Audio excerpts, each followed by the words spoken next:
नमस्ते मेरे प्यारे दोस्तों और स्टूडेंट्स। आज के इस एक्सप्लेनर में हम सब मिलकर एक बहुत ही बेहतरीन विचार को समझने का सफर शुरू करेंगे। इस विचार का नाम है द बायबैक प्रिंसिपल। हमारी इस तेज भागती जिंदगी में हम सबको अक्सर लगता है कि हमारे पास समय की बहुत कमी है। ऐसा लगता है ना कि काश दिन में कुछ और घंटे मिल जाते। आज हम बहुत ही आराम से सीखेंगे कि कैसे हम अपनी इस बिजी जिंदगी में से अपने लिए और समय निकाल सकते हैं। तो चलिए एक प्यारी सी मुस्कान के साथ ये खूबसूरत सफर शुरू करते हैं। शुरुआत करने से पहले जरा अपनी एक आम दिनचर्या के बारे में सोचिए। सुबह उठने से लेकर रात तक हम कितने सारे छोटे छोटे काम करते हैं। ढेरों ईमेल्स, फोन कॉल्स और ऑफिस या घर की भागदौड़। दिन के अंत में हम बहुत थक जाते हैं, लेकिन क्या सच में वो खुशी और संतुष्टि मिलती है? कई बार हम 10 घंटे लगातार काम करते हैं, लेकिन असल में काम की बात सिर्फ 1 घंटे की होती है। तो हमें खुद से ये पूछना चाहिए कि क्या हम सच में कुछ प्रोडक्टिव कर रहे हैं या सिर्फ खुद को बिजी रखकर थका रहे हैं। आज के इस एक्सप्लेनर में हम इन 5 मुख्य बातों पर चर्चा करेंगे। पहला, व्यस्त रहने का जाल। दूसरा, द टाइम बायबैक प्रिंसिपल। तीसरा, असली कहानियां और असली ग्रोथ।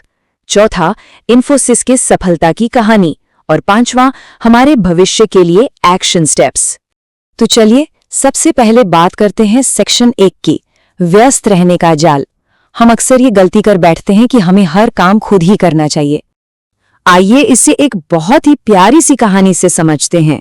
एक बार की बात है, एक गांव में एक बहुत ही ताकतवर हाथी था।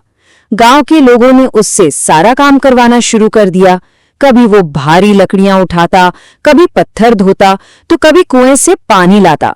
उस मासूम हाथी ने कभी किसी को ना नहीं कहा। उसे लगा कि मैं तो बहुत ताकतवर हूं, मैं सब कुछ कर सकता हूं। लेकिन जरा सोचिए क्या हुआ होगा। धीरे धीरे वो इतना थक गया कि एक दिन वो जमीन पर गिर पड़ा। उस पर बहुत ज्यादा बोझ डाल दिया गया था। यहां सबसे महत्वपूर्ण बात क्या है, इसे ध्यान से समझते हैं। पहला, सब कुछ अकेले करना कोई ताकत की बात नहीं है। दूसरा, काम को दूसरों के साथ बांटना ही असली समझदारी है। तीसरा, बहुत ज्यादा बोझ अच्छों को तोड़ देता है। और सबसे जरूरी बात, मेहनत करने से भी ज्यादा जरूरी है अपनी एनर्जी को सही जगह पर लगाना। अब हाथी की नहीं बल्कि असल जिंदगी के एक इंसान की कहानी देखते हैं। इनका नाम स्टुअर्ट है। स्टुअर्ट एक बहुत ही सफल इंसान थे, लेकिन वो भी उसी हाथी की तरह सब कुछ खुद करना चाहते थे। अपना अकाउंटिंग, कंप्यूटर कोडिंग, ग्राहकों से बात करना, सब कुछ। वो हफ्ते में 70 से 100 घंटे तक काम करने लगे। और फिर एक दिन उनके शरीर ने जवाब दे दिया। उन्हें पैनिक अटैक आने लगे और वो पूरी तरह से बीमार हो गए।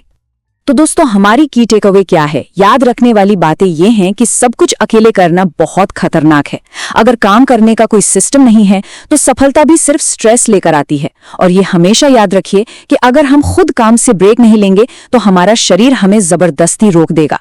कड़ी मेहनत से खुशी मिलनी चाहिए, वो कोई सजा नहीं बननी चाहिए। अब हम आते हैं सेक्शन 2 पर, द टाइम बायबैक प्रिंसिपल। यहां हम समय को देखने का एक बिल्कुल नया और बहुत ही सुंदर नजरिया सीखेंगे। हम सब अक्सर पुरानी सोच में फंस जाते हैं। पुरानी सोच कहती है कि सिर्फ मैं ही काम को परफेक्ट कर सकता हूं, या दूसरों को काम देंगे तो पैसे बर्बाद होंगे। लेकिन नई और स्मार्ट सोच कहती है कि हमारा समय बहुत कीमती है।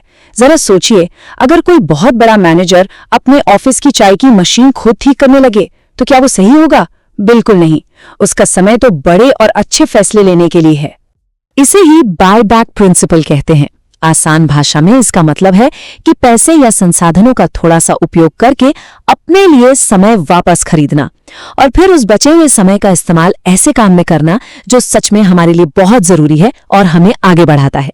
क्योंकि पैसा तो फिर से कमाया जा सकता है, लेकिन जो समय एक बार चला गया वो कभी लौट कर नहीं आता। इस बात को हमेशा याद रखें। हमें अपने हिस्से का सिर्फ 5 से 10% वो काम करना चाहिए जो सबसे जरूरी है और जिसमें हम सबसे अच्छे हैं।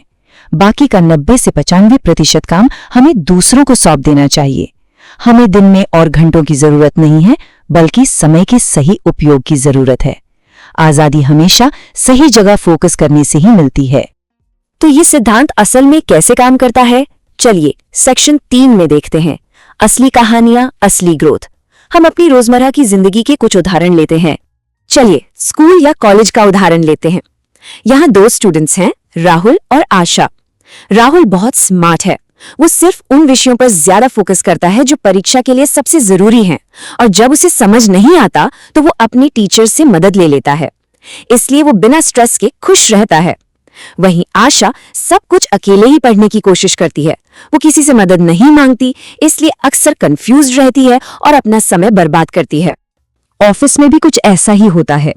अरविंद अपने ऑफिस में सिर्फ बड़े प्रोजेक्ट्स पर दिमाग लगाता है। जो छोटे मोटे काम होते हैं वो अपनी टीम को सिखाकर उनसे करवाता है। इससे उसे प्रमोशन भी मिलता है और वो खुश भी रहता है। लेकिन मनोज सारे ईमेल्स और कॉल्स का जवाब खुद ही देता है। वो हमेशा तनाव में रहता है और उसकी कोई ग्रोथ नहीं हो पाती। और अगर कोई अपना बिजनेस चलाता है तो वहां भी यही नियम लागू होता है। रमेश ने अपनी दुकान के रोजमर्रा के कामों के लिए एक अच्छी टीम रखी है। इससे वो इस बात पर फोकस कर पाता है कि बिजनेस को और बड़ा कैसे किया जाए। दूसरी तरफ सुरेश है, जो अकाउंट्स भी खुद देखता है, सेल्स भी खुद करता है और रोज 15 घंटे काम करके पूरी तरह थक चुका है। टीम पर भरोसा करना एक बहुत अच्छा निवेश है। इन तीनों कहानियों से हमें क्या की टेक अवे मिलती हैं? याद रखने वाली बातें ये हैं कि समझदार छात्र हमेशा जरूरी चीजों पर फोकस करते हैं। सब कुछ खुद करने की जिद कोई ताकत नहीं बल्कि कमजोरी है। काम बांटने से आपको आगे बढ़ने का मौका और मन की शांति मिलती है। और एक बिजनेस तभी उड़ान भरता है जब उसका मालिक सब कुछ अकेले करना छोड़ दे। अब आते हैं सेक्शन 4 पर, इन्फोसिस की सफलता की कहानी। चलिए अपने भारत की एक बहुत ही बड़ी और प्रेरणा देने वाली कंपनी का सफर देखते हैं। इन्फोसिस जैसी बड़ी कंपनी का सफर इन 5 स्टेप्स में देखिए। पहला, उन्होंने एक छोटी शुरुआत की। दूसरा, एक मजबूत टीम बनाई। तीसरा, टीम को जिम्मेदारी दी और उन पर भरोसा किया। चौथा, अपने विजन यानी अपने लक्ष्य पर फोकस किया। और पांचवा, इसके कारण उन्हें ग्लोबल सफलता मिली। जरा सोचिए, अगर नारायण मूर्ति जी खुद ही सारे कंप्यूटर की कोडिंग करते और खुद ही सारे इंटरव्यू लेते तो क्या इन्फोसिस इतनी बड़ी कंपनी बन पाती? कभी नहीं। यहाँ सबसे महत्वपूर्ण बात यह है कि बड़ी कंपनियां सिर्फ एक इंसान से नहीं बल्कि एक अच्छे सिस्टम से बढ़ती हैं। लीडर्स तभी आगे बढ़ते हैं जब वो सब कुछ खुद करना बंद कर देते हैं। लोगों पर भरोसा करने से ही असली ग्रोथ होती है। और याद रखें, सही दिशा में फोकस करने से ही हमें अपने समय की सच्ची आजादी मिलती है। अब हम इस एक्सप्लेनर के आखिरी हिस्से में पहुंच गए हैं। सेक्शन 5, हमारे भविष्य के लिए एक्शन स्टेप्स। अब हम देखेंगे कि इन सारी अच्छी बातों को हम अपनी रोज की जिंदगी में कैसे उतार सकते हैं। जरा अपनी आंखें बंद करके सोचिए। कल्पना कीजिए कि आपके सारे छोटे छोटे फालतू काम खत्म हो गए हैं और अचानक से आपको दिन में 5 पूरे घंटे एकदम फ्री मिल गए हैं। कोई स्ट्रेस नहीं है। अब सोचिए, हम उन 5 घंटों का क्या करेंगे? क्या हम कुछ नया सीखेंगे, कोई अच्छी सी किताब पढ़ेंगे या अपने परिवार के साथ आराम से बैठकर चाय पिएंगे? ये सोचना बहुत जरूरी है कि हम अपने फ्री समय का क्या करेंगे। इस बात को अपनी जिंदगी का हिस्सा बनाने के लिए बस ये आसान से स्टेप्स फॉलो करें। सबसे पहले अपने रोजाना के सारे काम एक जगह लिख लें, फिर उन्हें 3 हिस्सों में बांटें। बहुत जरूरी काम, सामान्य काम और कम वैल्यू वाले काम। फिर खुद से पूछें कि इनमें से कौन सा काम बिल्कुल हटाया जा सकता है या किसी और को सौंपा जा सकता है। कोशिश करें कि आज ही अपनी लिस्ट से कम एक कम वैल्यू वाले काम को हटा दें। इससे बहुत शांति मिलेगी। किताब में लिखी दुर्गा सर की ये बात बहुत ही गहरी है। इसे बिल्कुल आराम से सुनिए। हमें ज्यादा समय नहीं चाहिए, हमें अपने समय के बारे में बेहतर फैसले लेने की जरूरत है। कितनी सुंदर बात है ना। हमारे पास जितना समय है वो काफी है, बस हमें उसे सही जगह खर्च करना सीखना है।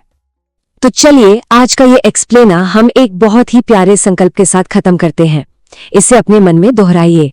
मेरा समय बहुत कीमती है, मैं इसका समझदारी से उपयोग करूंगी। मैं सिर्फ काम से भरी नहीं बल्कि आजादी से भरी जिंदगी बना रही हूँ। याद रखिए दोस्तों, रोज की छोटी सी सीख एक बहुत बड़ा भविष्य बनाती है। अंत में खुद से एक सवाल जरूर पूछेगा, अगर समय ही हमारी सबसे बड़ी दौलत है तो क्या हम उसे सच में वहां खर्च कर रहे हैं जहां उसकी सबसे ज्यादा कीमत है? अपना बहुत ख्याल रखिएगा।